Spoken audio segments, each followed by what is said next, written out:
ನಮಸ್ಕಾರ, ಮತ್ತೊಂದು ವಿಡಿಯೋಗೆ ಸ್ವಾಗತ. ಇವತ್ತು ಎಟ್ಟಿ ಅಂದರೆ ಸಿಗ್ಗಿಡಿ ಚಟ್ನಿ ಮಾಡ್ತಾ ಇದ್ದೀನಿ.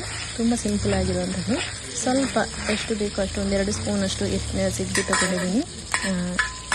ಎಟ್ಟಿ ಪುಡಿ ಅಂತೀವಿ ನಾವು, ಅದನ್ನು ತಗೊಂಡಿದ್ದೀನಿ. ಚೆನ್ನಾಗಿ ಹುರಿದು ಅದಕ್ಕೆ ಒಂದು ಸ್ವಲ್ಪ ತೆಂಗಿನ ತುರಿ, ನಾವಿಲ್ಲಿ ಎಣ್ಣೆ ತಗೊಂಡಿದ್ದೀವಿ. ಎಣ್ಣೆಯಲ್ಲಿ ಸ್ವಲ್ಪ ಈರುಳ್ಳಿನ ಫ್ರೈ ಮಾಡ್ಕೊಂಡ ನಂತರ ಅದಕ್ಕೆ ಸ್ವಲ್ಪ ಕರಿಬೇವು ಸೊಪ್ಪು ಹಾಕಿ ಒಳ್ಳೆ ಕಂದು ಕಲರ್ ಬಣ್ಣದ ಬರೋ ತನಕ ಫ್ರೈ ಮಾಡಿ, ಆಮೇಲೆ ಅದನ್ನು ತೆಗೆದು ತೆಂಗಿನಕಾಯಿ ತುರಿನ ಅದೇ ರೀತಿ ಫ್ರೈ ಮಾಡಿದ್ಮೇಲೆ ಅದಕ್ಕೆ ಒಂದು ಅರ್ಧ ಸ್ಪೂನಷ್ಟು ಚಿಲ್ಲಿ ಪೌಡ್ರ್ ಹಾಕಿ, ಆಮೇಲೆ ಫ್ರೈ ಮಾಡಿಟ್ಟಿರುವಂತಹ ಈ ಸಿಗಡಿ ಏನಿದೆ ಅದನ್ನು ಆ್ಯಡ್